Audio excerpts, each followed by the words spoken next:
So with Wimbledon over, we look into the future. We have the Olympics, of course, coming up, but we also have the US Open, which is only 6 weeks away, and we've got the entry list for the US Open, and there's some interesting names that are playing that we weren't sure were going to play or not. Let's go have a look at the entry list. So on the ladies' side, the entry list at the moment includes the entire top 10, which Swiatek, Gauff, Sabalenka, Raducanu, Paolini, Pegula, Zhang, Sakari, Collins, and Krejcikova as the top 10. Having a look a little further down, and Tomanovic, she gets a protected ranking, so she'll be into the tournament thanks to that. Going down a little bit further, and you can see players like Badosa and also Raducanu getting direct entry because they're in the top 100 now. Another player that's just at the cutoff and is entering the tournament is Naomi Osaka. 102 in the world currently. She might be able to get into that top 100 over the next few weeks. But there is a name that is missing from this list, and that's Simona Halep. She is not on the entry list, which is really strange, considering that she hasn't played on the hard courts for a while. We actually haven't seen her play for a while. She didn't play the French Open or Wimbledon. So she is not on this list as currently, but then again, she could get a wild card into the tournament last minute anyway. Over on the men's side, and the top 10 are going to be Sinner, Djokovic, Alcaraz, Zverev, Demonor, Hurkacz, Rublev, Ruud, Dimitrov, and Fritz into the tournament. But coming in with a protected ranking, Rafael Nadal committed to playing the US Open. So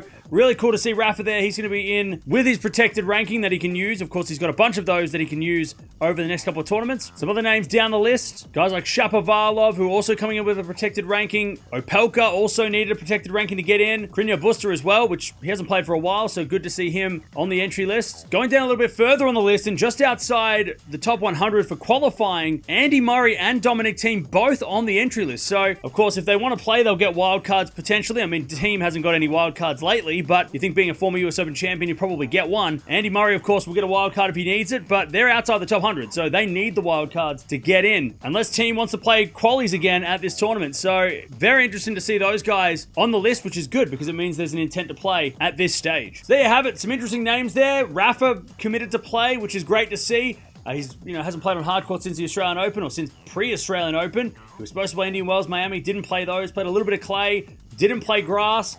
Got the Olympics coming up. And interesting to see Andy Murray on the list. And obviously intent to play, but who knows? Maybe he does retire after the Olympics and then decides not to play. But he is on the entry list, which is good to see. Which means, if he wants to keep going after the Olympics, he might want to play one more US Open. It's where he won his first Grand Slam. So cool to see that. Also, Dominic Thiem on the list as well is great. But it's really interesting that Simona Halep's not on the list. But like I said, maybe she gets a wild card last minute. Not sure why she's not there. Maybe it's because her ranking's not high enough. I'm not sure. But hopefully we get to see her as well in the next couple of weeks. But let me know down in the comments below. Who are you most excited for at the US Open? And give me a prediction. 6 weeks out. Who's going to win the US Open? I'm betting the popular pick's probably going to be maybe Sabalenka, Swiatek, Raducanu, maybe Gauff again. Maybe on the men's side, Alcaraz, right? He's winning everything at the moment. Why couldn't he win another US Open? But there it is, entry list for the US Open. We'll see how many of those players actually play when we get to it in 6 weeks.